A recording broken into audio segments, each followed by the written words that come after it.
તાળફળિયા શેખપુર પ્રાથમિક શાળાના બાળકોને સાઈબાબા માનવ સેવા સમિતિ દ્વારા થાળી વાટકી નોટબુક અને સાઈબાબાની મૂર્તિ સાથે મહાપ્રસાદનું આયોજન કરવામાં આવ્યું હતું।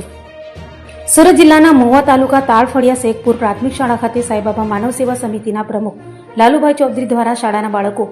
51 જેટલી થાળી વાટકી નોટબુક તેમજ સાઈબાબાની નાની મૂર્તિ સાથે મહાપ્રસાદનું ભવ્ય આયોજન કરવામાં આવ્યું હતું, જેમાં લાલુભાઈએ જણાવેલ પ્રમાણે હું મારા આદિવાસી અને ગરીબ પરિવારના બાળકો કેવી રીતે આગળ વધે અને આદિવાસી અને ગરીબ બાળકો ભણી અને આગળ વધે, પોતાનું નામ રોશન કરે એની મારી ચિંતા છે। આ પ્રોગ્રામમાં ઉપસ્થિત રહેલા લાલુભાઈ ચૌધરી, મમતાબેન ચૌધરી, મનોજભાઈ ચૌધરી, હિનાબેન ચૌધરી, ગુડીબેન ચૌધરી, દિવ્યા ચૌધરી, જાનુબેન ચૌધરી, ગોલુબેન ચૌધરી, અશ્વિનભાઈ ચૌધરી, અનિલાબેન ચૌધરી, મંગુભાઈ ચૌધરી, સુનિલભાઈ ચૌધરી, દયાભાઈ પટેલ, મંગુભાઈ પટેલ, રાકેશભાઈ પટેલ, મુકુંદભાઈ પટેલ,